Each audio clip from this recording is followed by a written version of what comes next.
What's going on, Jello family? In today's video we have a fun one, the Model 3 Performance 2024. So we finally got to test drive. My reps from Tesla hit me up and they're like, hey Jello, you test drive the car for me. So let's jump in, let's check the car out. I'm super excited for this one. Let's do it, Jello fam. All right, we're in the Model 3 Performance. Let's start with the interior. So interior in the Performance, you have it looks like a carbon fiber all over the front. New wheel over here. It is the new steering wheel that they have on the Model 3 Highland, which is no more stocks, which is interesting. You're gonna have to flick up and down over here to start your car. And then look at the screen. Screen has stayed the same. The center console is pretty similar too, except since they changed this to kind of a more sleeker look. You still have the wireless charging over here. And then you have the new bucket seats. These bucket seats are pretty nice. So these seats are kind of different for the Model 3 Performance. You do have like this badge over here now, and these seats do hug you, and you have ventilated seats. I have a Model S long range over there, and I can tell it is much different with regards to the Performance seats. They are more snug on the body. So let's see how this car performs. I'm really excited to try it out. Overall, this has all stayed the same. You still have the same kind of like a visor over here. Lights stay the same. Cabin camera.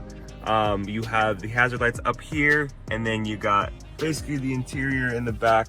Pretty nice. So here's the whole configuration of the car. It looks like it's $56,380 after everything. So you have the Model 3, and then you have the Performance, was actually $20,000, and then everything's all included. So $56,380 with a $7,500 tax rebate.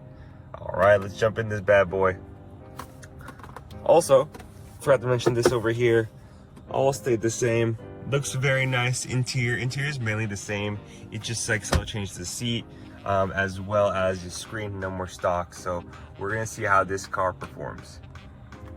One of the features too is the acceleration. So the acceleration, it looks like you can change it from chill to standard to insane, which is what I saw in the Model S over here. And then handling can be standard or sport. I'm gonna go sport, and then for steering, I like to go light. You also have a track mode, so you can auto shift out of park beta. This just basically you put your foot on the gas, or not the gas, on the brake, and then you can shift forward or back once you have your seatbelt on. You just use the cameras to determine where you are. So we're gonna start the car and let's do this test drive. Flick up, and we are off, Jello fan. This is kind of cool. I'm excited. I'm gonna go on the freeway, and then you guys can see my reaction to me driving the car in all of its glory. So far so good. Suspension feels smooth, nothing crazy right now.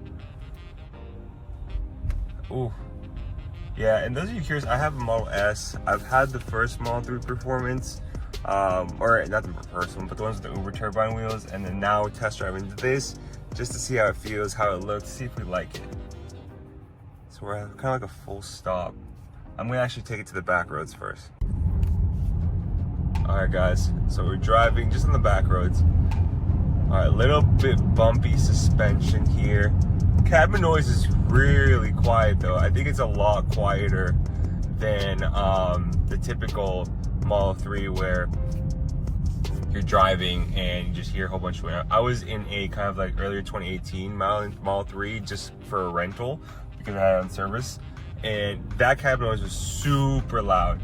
This extremely quiet, super nimble, fun to drive, but it does feel a lot smaller than the Model S. Model S is like their premium car, so kind of going from that to this, you definitely feel the size of the car. It's a lot smaller. Like my hands, like it feels kind of a little bit cramped in here, right? But the car is extremely fast, quick, and nimble, and I really do love the way the car looks. So right now I'm just driving normally. I think the suspension actually, now that I've driven a little bit better, it's pretty good. It's really good. But of course, you're gonna have a bumpier ride because this is a performance car. So let's go over here. I'm just driving here locally in the Bay Area. And I'll do the back roads, see what it's like. And these roads are very, very paved. If that's any consolation, roads are extremely paved here in the Bay Area. because I'm here in kind of like the Daly City, Colma area, and it's super paved, and it is kind of like the suspension is kind of bumpy because it is a performance ride.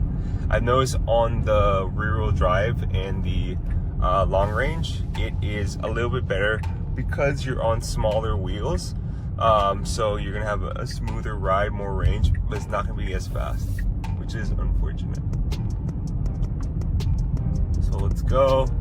We're gonna get on like this little mini freeway over here to see what it's like.